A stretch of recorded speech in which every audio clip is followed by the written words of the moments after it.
সমস্যা কি আপনার? আমার এই কার্ডটাকে আপনার বিছানা মনে হচ্ছে? ফার্দার এমন করলে চিন্তিত করতে বাধ্য হবো। মকসদপুর থামেন। মকসদপুর ওস্তাদ থামেন। মকসদপুর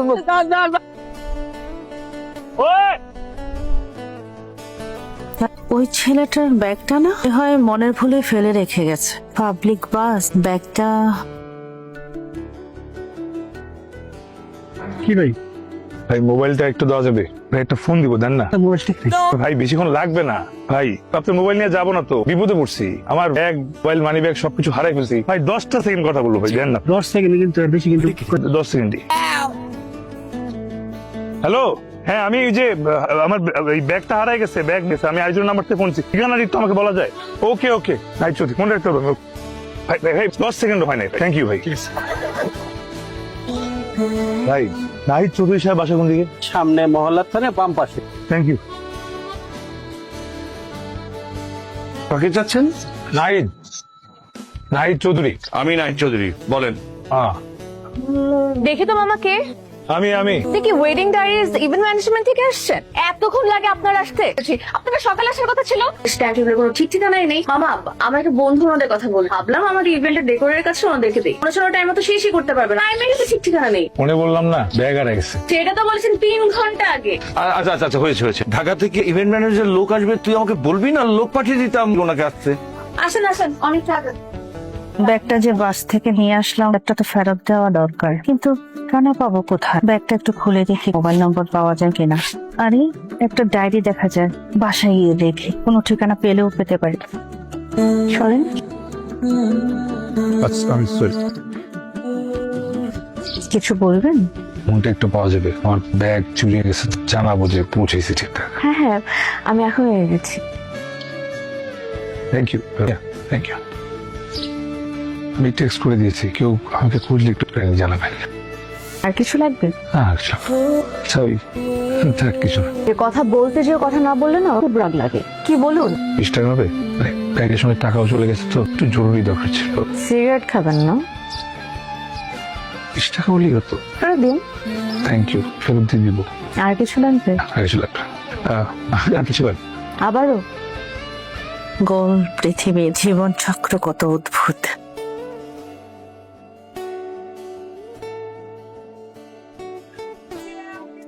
এই কি, আপনি তো এখন এই খাওয়াই শেষ করেননি? কিন্তু খাওয়া অপচয়কে খুব অপছন্দ করি। খাওয়া শেষ করবেন, করেন। আপনি কি নিজের হাতে রান্না করছেন? আমরা তো বড় লোক না যে আমাদের কাজের মানুষ থাকবে। নিজেরা করতে পছন্দ করি। খেয়ে নিন, বসেন, শুরু করেন।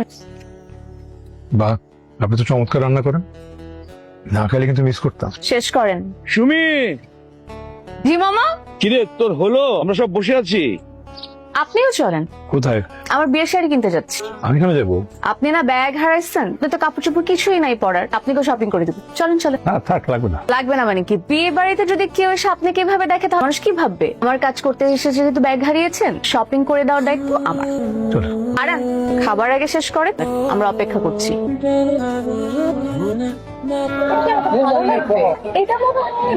বিয়ের শাড়ি হিসেবে এটা না, ওইটা বেশি ভালো লাগবে। কোনটা? উপর থেকে 3 নম্বরটা। ভাই ওই 3 নম্বরটা একটু নামান্ত থেকে।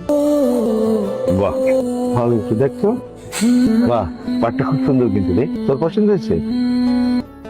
তুমি কি করে বুঝলে যে শাড়িটাতে ওকে মানাবে? মেয়েদেরকে তো লাল শাড়িতে বেশি মানায়, আর লাল বেনারসি হচ্ছে গিয়ে নতুন বইয়ের পরিচয়।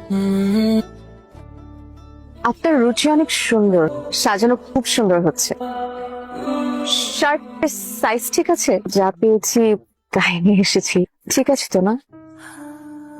এই টি শার্টটাতে কিন্তু আপনাকে খুব সুন্দর লাগছে। আমার খুব পছন্দের রং এটা। এই রঙের সব গিফটস আছে আমার কাছে। আপনার হাজবেন্ড কি করে? জানি না, দেখতে নিশ্চয়ই সুন্দর, তাদের দুজনকে নিশ্চয়ই অনেক মানায়। তাও জানি না। হলুদে কি পরবেন? কাঁচা হলুদ কালারের শাড়ি পরবেন, আমার ডিজাইনের সঙ্গে আপনি খুব মানাবে, সুন্দর লাগবে আপনাকে।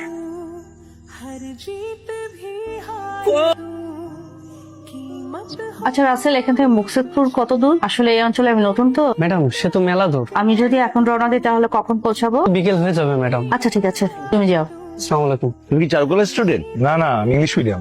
ইংলিশ মিডিয়ামে পড়ে ভালো আলপনা, এত ভালো ইভেন্ট করো। ইংলিশ মিডিয়ামের ছেলেরা তো সব পালার মুরগি, তো কিছুই জানে না। তোমার ভিতর দেখছি তো একবারে লোয়ানা বাঙালি আছে। বাংলাদেশকে ভালোবাসি তো তাই। আর যাই করো পরিবারকে কষ্ট দিও না। জি অবশ্যই। হঠাৎ তোমার মন খারাপ হয়ে গেল মনে হচ্ছে। বাবা মার কথা একটু হঠাৎ। ব্যস্ততার কারণে তোমার বাবা মার কথাই জিজ্ঞেস করা হয়নি। কি করেন, কোথায় থাকেন? বাবা বিদেশ থাকেন, কানাডা। উনি একটু অসুস্থ, বা হার্টে ইনফেকশন হয়েছে তো ডাক্তার বলেছে যে যাতে আর প্লেন জার্নি না করে। মা ছিল আমার সঙ্গে, মাও এখন চলে গেছে বাবার দেখাশোনা করতে। আমি এখানে একলাই আছি, দুজন আমাকে ফোর্স করে যেতে, দেশ ছেড়ে যেতে ইচ্ছা করেন। মন খারাপ করো না, আমার যখন মন চাইবে চলে আসবে। Thank you. আমি শেষ করি। হ্যাঁ, এখানে নাহিদ চৌধুরীর বাসা কোনটা বলতে পারবেন? দাঁড়ান, আপনি কি নাহিদ চৌধুরী? হ্যাঁ আর ও আপনার ভাগ্নি সুমি। হ্যাঁ, কিন্তু আপনাকে তো চিনতে পারলাম না, আপনি কে? আমি আশা, আমি একজন পথচারী যাত্রী। আমাকে আপনাদের কারো চেনার কথা না, আপনাদের কাউকে চিনি না। আমি এই ডায়েরিটা, এই তোমার ডায়েরি কই পেলেন? আপনার করে পারমিশন ডায়েরি পড়া উচিত না? আমি জানি, কিন্তু এই ডায়েরিটা যদি না করতে আপনার কেন পাওয়া সম্ভব ছিল না। আমি ব্যাগ নাম্বার। Thank you. দেখুন সব ঠিক আছে। সব ঠিক আছে, প্লিজ আপনি আসুন। নাহিদ সাহেব, আপনার সঙ্গে আমার কিছু কথা আছে। কথা ওনাদের সঙ্গে, প্লিজ আপনি যান। আমি আমার জিনিস ফেরত দিতেছেন না, আমার সঙ্গে আপনার কথা হয়ে গেছে, আপনি প্লিজ যান। ওনার কথা তোমার শোনা উচিত। আপনি বলেন কি বলতে চাচ্ছেন। নাহিদ সাহেব, আপনি আপনার মেয়ের উপর আপনার পছন্দ চাপিয়ে দিচ্ছেন। আপনি জানেনই না ওর কোনটাতে সুখ এবং কোনটাতে ভালো লাগা। ও কি পছন্দ করে না করে আপনি কিছুই জানেন না। কি বলছেন আপনি? আমি জানি না আমার ভাগ্নির পছন্দ অপছন্দ। না, আপনি জানেন না। মনটাকে তো মেরে ফেলেছেন। সুমির মতো মেয়ে যে এই সমাজে আছে, এটা আপনার ভাগ্য। তাহলে সুমি, কি হয়েছে আমার? আপনার কিছুই হয়নি, ছোট একটা অ্যাক্সিডেন্ট হয়েছিল, কিছু পথযাত্রী এখানে এসে ভর্তি করে দিয়ে গেছে। এখন আপনি একদম সুস্থ আছেন। কেমন? শুধু কি তাই, বা যদি আপনাকে রক্ত দিয়ে না বাঁচাতেন এই সুন্দর সকালটি আপনি দেখতে পেতেন না। এই আপাই তো রক্ত দিয়ে আপনাকে প্রাণে বাঁচিয়েছেন। আপনার যে নতুন জীবনটা পেয়েছেন অবদানই এই আপার। হ্যাঁ ঠিক আছে, বলতে হবে না। আমার তো শুনতে হবে, বলুক না। আমি একজন মানুষ হিসেবে মানুষের দায়িত্ব পালন করেছি এটুকুই। এখন একদম ঠিক আছে। আপনার বাড়িতে যদি কেউ থাকে করে বলুন আপনাকে নিয়ে যেতে। ঠিক আছে, ভালো থাকবেন। হ্যালো সোমা আপা। হ্যালো সুমি, স্বেচ্ছায় রক্তদান কর্মসূচির জন্য ব্যানার বানাবো। আমার একটা ছবি দাও তো। আমার মোবাইল ফোনে তো কোনো ছবি নেই, আমার ফেসবুকের মধ্যে আমার অনেক ছবি আছে, একটু নিয়ে নিন কষ্ট করে। আচ্ছা, তোমার ফেসবুক আইডির নাম কি? আমার ফেসবুক আইডি হচ্ছে ইফা তারা সুমি। আচ্ছা, ঠিক আছে সোমা আপা, ভালো থাকেন। আরে আপনি ক্যাবিন থেকে উঠে চলে আসলেন কেন? আপনার রেস্ট নেওয়া প্রয়োজন। আমার মা আসলে একটু আপনার সঙ্গে কথা বলবে, প্লিজ। জি অবশ্যই। হ্যালো, আসসালামু আলাইকুম। আমার ছেলের নতুন জীবন তুমি দান করেছো মা, তোমাকে কি বলে যে ধন্যবাদ দিব। আন্টি, আপনি কিন্তু খুব বাড়িয়ে বলছেন। শুধু আমার দায়িত্বটাই পালন করেছি, আর কিছু করিনি। আর আপনি একদমই চিন্তা করবেন না, সম্পূর্ণ সুস্থ আছে। কিছুদিন বিশ্রাম নিলে একদম পুরোপুরি ঠিক হয়ে যাবে। মা শুনলাম নাকি আজকে বাড়িতে যেতে পারবে। আমার যদি কোনো কষ্ট না হয় ভবনকে একটু বাড়িতে পৌঁছে দিয়ে আসবে মা। আন্টি, আমার তো এখনো ডিউটির 2 ঘন্টা বাকি। ডিউটি শেষ করে আমি ওনাকে বাড়ি পৌঁছে দিতে পারবো। ঠিক আছে মা। ঠিক আছে, ভালো থাকবেন। আসসালামু আলাইকুম। সরি। না না, ইটস ওকে। মা তো খুব স্বাভাবিক চিন্তা করবে। আমার ডিউটি শেষ করে আমি আপনাকে বাড়ি পৌঁছে দিব। আপনি যদি বিশ্রাম করুন please. Thank you for everything.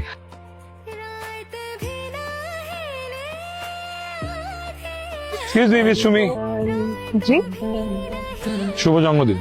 আপনার বার্থডে কিভাবে জানলেন? তো ফেসবুক থেকে। আপনার ফেসবুক আইডি কিভাবে জানলেন? ওই যে সেদিন আপনি ফোনে কথা বলছিলেন না, আপনার ফেসবুক আইডির নাম আমি জেনে নিয়েছি। এরকম কান পেতে কথা শুনে কিন্তু খুব খারাপ কাজ। আপনার ওই প্রোফাইল পিকচার নামানোর সময় আমি দেখি যে আপনার জন্মদিন। This for you, happy birthday. Thank you.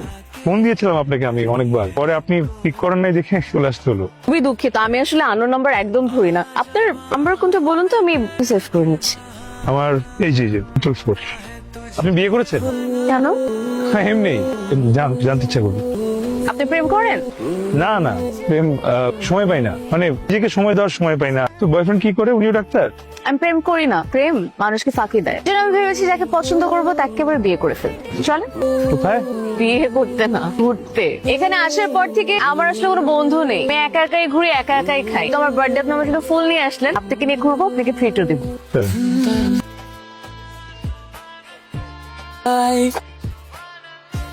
শোভনের বিশ্বাস আর সুমির সরলতায় ভালোবাসা একজন আরেকজনকে। স্বপ্ন থেকে একটা সংসার এসছে। তারপর একদিন অনেকদিন তো হলো, এখন আর আমার অপেক্ষা করতে ইচ্ছা করছে। মানে এখনই তোমাকে আমার নিজের করে দিতে হবে, প্লিজ। আপনি পরিবার কি বলেন? আমার পরিবার তো রাজি। মা বাবা আমাকে বললো তোমার পরিবারের সঙ্গে কথা বলতে। ওদের যদি কোনো আপত্তি না থাকে তাহলে আমি চাই এই মাসে তোমাকে ঘরে তুলব। এই মাসেই? আপনার একটু অপেক্ষা করবেন প্লিজ। আমি মাসে শেষেই বাড়িতে যাবো, যেই মামার সাথে সামনাসামনি বসে কথা বলবো। কি বলে মেয়ে, সামনের মাসে মানে? প্লিজ প্লিজ, আমি এখনই আজকে কথা বলবো। আপনি একটু শান্ত হন, এইভাবে হুট করে। আচ্ছা, আমি কালকে মামার সাথে কথা বলবো। সত্যি তো? কাল কি বলবো তো? সত্যি? খুশি আপনি এখন? খুশি। তুমি আমাকে এখনো তুমি করে ডাকো কেন? তুমি করে বললে হয় না? প্রত্যেকটা মেয়ে চায় তার জীবন সঙ্গীকে তুমি করে ডাকতে, কাছে পেতে। যেদিন আপনার আর আমার বিয়ে হবে সেদিন আমি আপনাকে তুমি করে ডাকবো।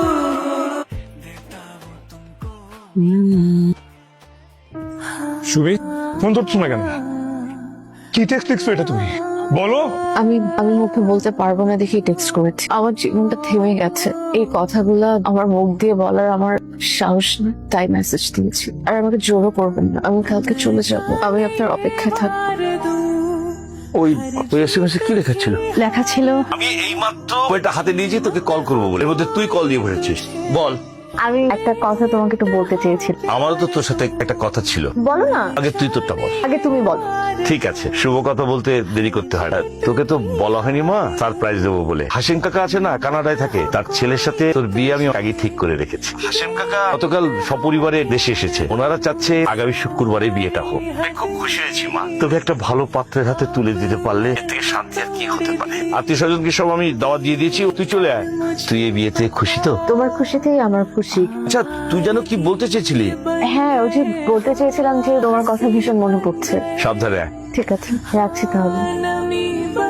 সেদিন সুমি তার ভালোবাসার মানুষের কথা আপনাকে বলতে পারেন। সুমি আপনাকে অনেক ভালোবাসে, সুমি কোনোভাবে আপনাকে কষ্ট দিতে চায়নি। আপনার কথার সম্মান রাখতে যে সুমির এই বিয়ে। আর তাছাড়া আপনি হার্টের রোগী, আপনার যদি কিছু হয়ে যায় সুমি সব হারাতে পারলেও আপনাকে হারাতে পারবে না।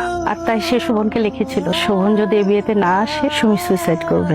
বেচারা শুভ সব কষ্টকে চাপা দিয়ে আজ আপনার বাসায়। আপনার ভালোবাসার মানুষকে অন্যের হাতে তুলে দেওয়ার জন্য এত আয়োজন। আমার বলা উচিত, সুমির শোভনকে তুমি আর বলা হলো না। এই কথাগুলো বলার জন্য আপনার এখানে আসা না হিসেবে। আর যদি কোনো ভুল হয় ক্ষমা করে দিবেন। শোভন, জীবন দশা আমি তোকে কোনোদিন কষ্ট দিয়েছি বল? এত বড় কষ্ট আমার সত্যি কথা তুই আমার কাছে লুকিয়ে রেখেছিলি কেন? তুমি তো বলতে মামা, এই যুগের ছেলেমেয়েরা প্রেম করে পালিয়ে যেয়ে বিয়ে করে, পরিবারকে ছোট করে, সমাজ সে পরিবারের উপর হাসে, বলে যে তাদের সন্তানকে মানুষ করতে পারেনি। আমার তো মা বাবা নেই, তুমি আমার মামা, তুমি আমার বাবা মা। তুমি তো আমাকে মানুষের মতো মানুষ করতে পেরেছো, আমি তোমার সম্মান কিভাবে নষ্ট করতাম? আমি না জেনে তোকে কষ্ট দিয়েছি রে, পুরোনো দিনের মানুষ তো বুঝতে পারি। কাকা, আপনাদের আসতে হবে না, দাঁড়িয়ে আছো কেন? এদিকে এসো, এসো বলছি, এসো, যাও, ওঠো, বসো। আমাকে একটু জড়িয়ে ধরবে?